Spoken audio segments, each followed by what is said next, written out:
are the events in the book of Revelation having fulfillment today? There's one major thing that many are missing with regards to the events of the book of Revelation. Almost all discussions that I've seen with regards to the book of Revelation, people just jump right into it, talking about the seals and the trumpets and the plagues and the beasts and all that. What they do not do is that they do not look at the beginning of the Revelation. Revelation chapter 1, verse 1. That is extremely important before one even considers the book of Revelation. Let me explain this. At Revelation chapter 1, verse 1, we're told who the author of that book is. No other book within the canon of the Bible does that. If you read Revelation chapter 1, verse 1, it reads this way: a revelation from Jesus Christ that God gave him. So right there, God gave Jesus the revelation. So who's the originator and who's the author of the revelation? God himself. Let me repeat this. A revelation from Jesus Christ that God gave him. Now, here's the next part. Why was it given? To show his servants or his slaves what must shortly, I'm going to underline shortly, what must shortly or soon take place. Now, here's the question that those who attempt to talk about the book of Revelation do not answer. Shortly or soon take place after what? The answer can be found at Revelation chapter 20, verse 7 and 8. So if you jump over to Revelation chapter 20, verse 7 and 8, read it. After the 1,000 years are over, what happens? Satan is released from his prison, that is the abyss. After the 1,000 years are over, what 1,000 years is this referring to? It's referring to something that has not happened yet. You see, God's Son will receive a kingdom of 1,000 years over the earth from his Father.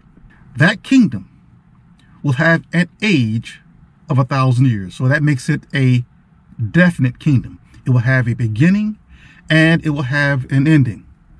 So after the 1,000 years are over, something happens. So when Christ's yet future 1,000-year kingdom ends, Satan the devil is released from his prison of 1,000 years. Now notice that Satan's imprisonment or abyssing is the exact same duration of Christ's 1,000-year kingdom. 1,000 years. Now, why is the devil imprisoned or abyssed for the exact same duration and the exact same time span as Christ's 1,000-year kingdom? So that he will not be able to interfere with the administration of that kingdom over the earth in the future. He will be taken out of the way. He will not be destroyed, but he will not be able to interfere with what Christ will do within that 1,000-year kingdom over the earth. So back to Revelation chapter 20, verse 7 and 8. When the 1,000 years are over, that is when Christ yet future 1,000-year kingdom ends. Now keep in mind, it has not even begun yet. But when it ends, Satan is released from his prison. And when he's released, what will he do? Continue reading there. He will go out to the four corners of the earth, Gog and Magog, and he will deceive all of the nations. You see, that time period after Christ's 1,000-year kingdom ends, you see, Christ is no longer in the picture. His kingdom ends. His job with regards to the inhabitants of the earth completed. And what is that job? To perfect us, to restore us perfect and whole to our Creator. He will no longer be our intermediary between ourselves and God. We will deal with God one-to-one. That is, from ourselves to God directly. There's no going through Christ to God. He will have perfected us, made us perfect. So when the devil is released from his imprisonment of 1,000 years, he will see a perfected human society. There will be no divisions. There will be no wars. People will be respectful and loving of one another, at complete peace and harmony. A completely different time period. So when he comes up, he sees this. And so he goes out to deceive that perfected human society. And he will be successful in deceiving that perfect human society on earth, whose numbers will be so vast they cannot even be counted. So if one goes back to Revelation chapter 1 verse 1, a revelation from Jesus Christ that God gave him to show his servants what must shortly or soon take place, that is referring to what must soon take place after Christ's 1,000-year kingdom ends. So the contents, the events of the book of Revelation have not had a start of fulfillment yet. Yet, many today claim that they are. And I say no. The contents or the events of the book of Revelation are not of this time period. They're of a future time period, more than 1,000 years. Let me repeat this. More than 1,000 years into the future, because we're told that after the 1,000 years have ended, Satan is released.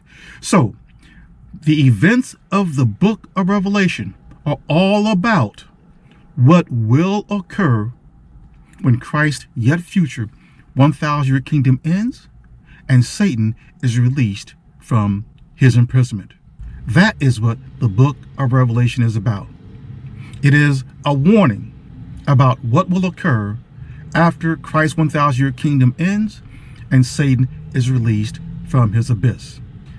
That gives meaning to the expression to show his slaves or his servants what must shortly take place. That is significant.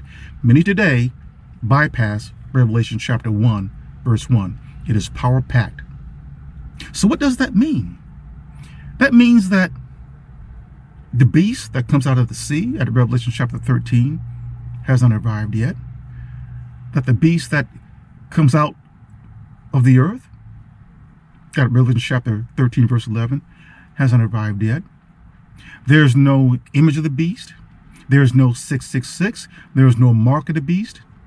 The beast that's mentioned at Revelation chapter 17, the scarlet-colored beast, hasn't arrived yet. The choosing of the 144,000 hasn't occurred yet. There's no great multitude. None of those things have occurred yet. We are nowhere near the fulfillment of the events of the Revelation. If one tries to squeeze the events of the book of Revelation to this time period, that glove will not fit.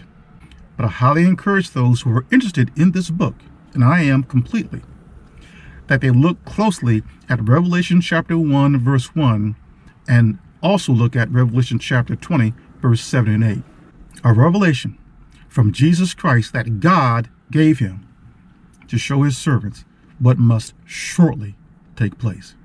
And the imprisoned Apostle John penned the revelation nearly 2,000 years ago. So what does shortly take place?